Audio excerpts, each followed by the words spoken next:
네, 안녕하세요. 하나금융투자의 최상욱 애널리스트라고 합니다. 만나서 반갑습니다.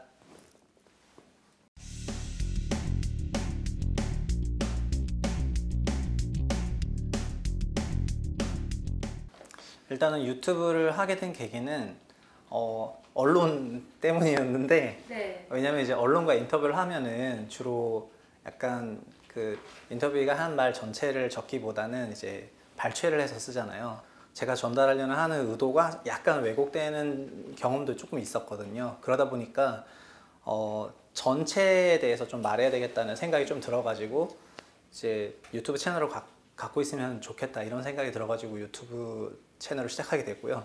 언론과 인터뷰에서 이런 동기를 말해서 굉장히 어색하네요. 뭐 이제 SNS 채널을 운영하니까 소통은 당연한 거라고 생각해가지고 하는 거고요. 그리고 여기 여의도가 특히 뭐 고집과 아집에 빠지기 되게 쉬운, 뭐 소위 그러다 보니까 아무래도 그런 피드백을 통해 가지고 서로 배워가는 것도 있거든요. 그러면서 이제 저도 굉장히 기분 나쁜 댓글이나 아니면 제가 이렇게 말했는데 정반대 얘기를 하면은 뭐 처음에 이제 약간 그런 것도 있긴 있는데 또 하루 지나서 생각해 보면은 그 말도 맞는 말인 경우가 많아가지고 약간 정반합 양쪽으로 다 열려고 생각하다 보니까 소통을 조금 하고 있습니다. 네. 저는 그냥 많은 이제 공대생들이 그런지 모르겠는데 회사를 처음에 선택할 때도 건설회사 선택할 때도 건축을 전공하고 나서 월급을 제일 많이 준다 그래가지고 근데 저는 건축학을 전공했으니까 설계 쪽으로 가야 되는데 시공회사를 선택했거든요. 급여를 많이 준다고 했기 때문에.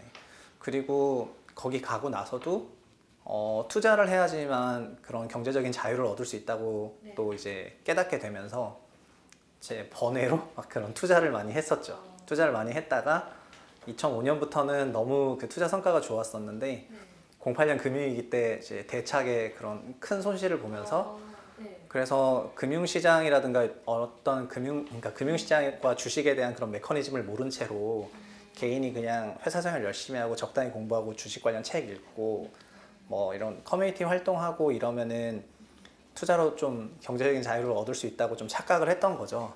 그래가지고 그 제가 대차게 손해를 본 그런 실패를 한 그때 굉장히 이제 금융시장으로 오고 싶어 가지고요.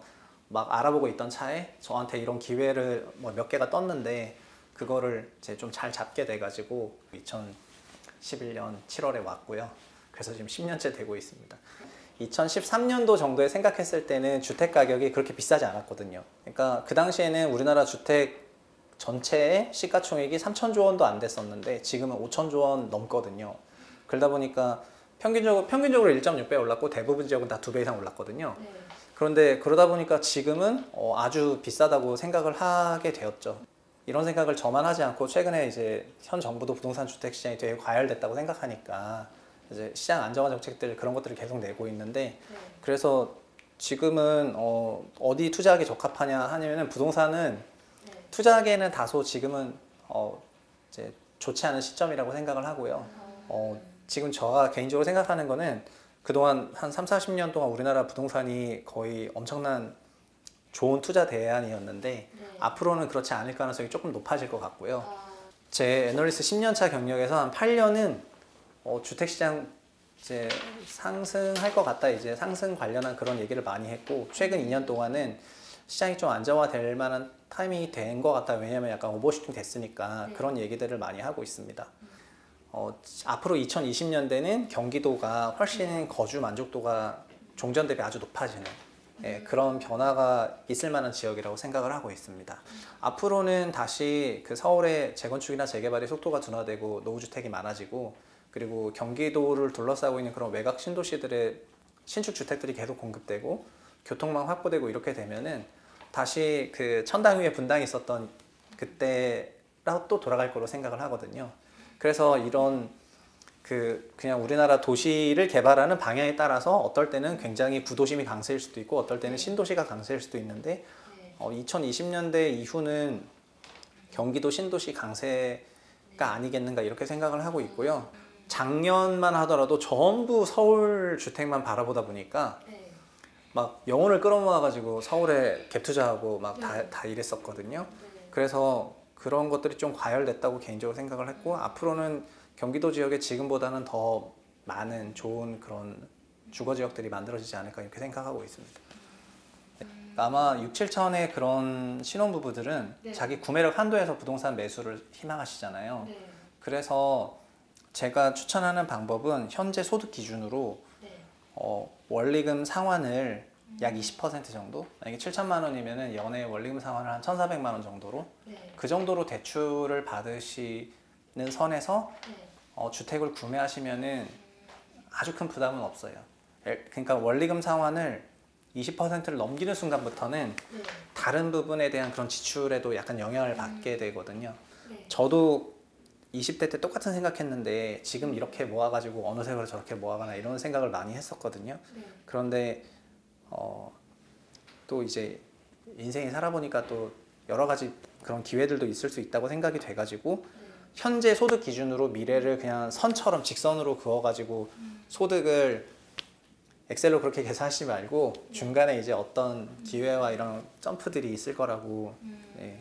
우리나라 리츠는 현재 상장 기업가치 3조 원이 아직 안 돼서 네. 네, 그래서 주식시장에 뭐 0.2% 정도밖에 안 되는 그런 비중이기 때문에 네. 싱가포르나 미국처럼 주식시장에 막 10%대에 육박할 정도로 아주 큰 그런 시가총액 비중을 갖고 있어가지고 네. 개인들이 부동산 투자의 꼴 리츠 이렇게 자연스럽게 생각하도록 유도하려면은 엄청 키워야 되거든요.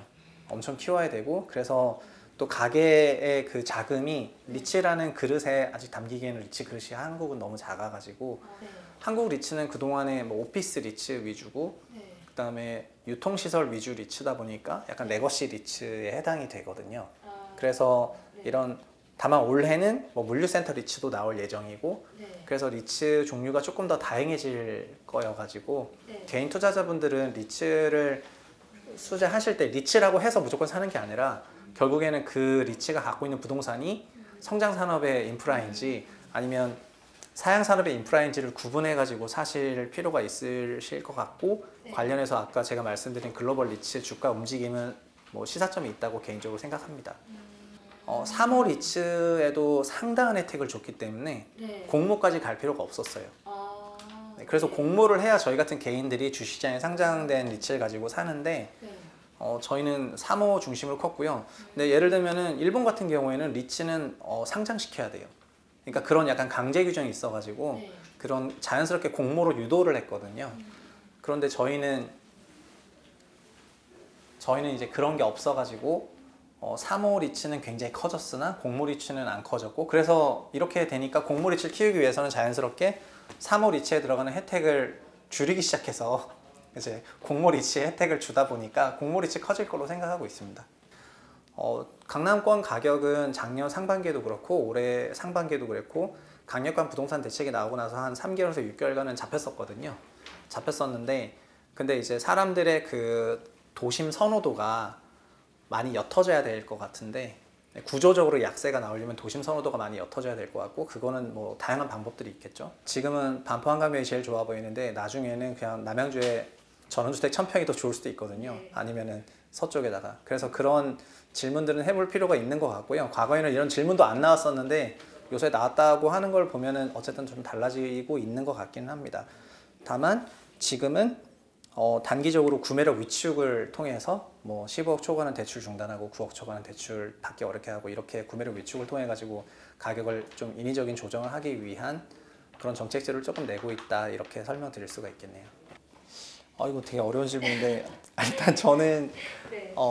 일단 그 동학개미운동의 대장이신 우리 존리 선생님, 존봉준 장군님 네. 그리고 변두 매니저는 한투 매니저 출신이시잖아요. 네. 네, 그래서 이런 금융권 사람들이 유튜브 하는 거는 되게 좋은 현상이라고 생각하거든요.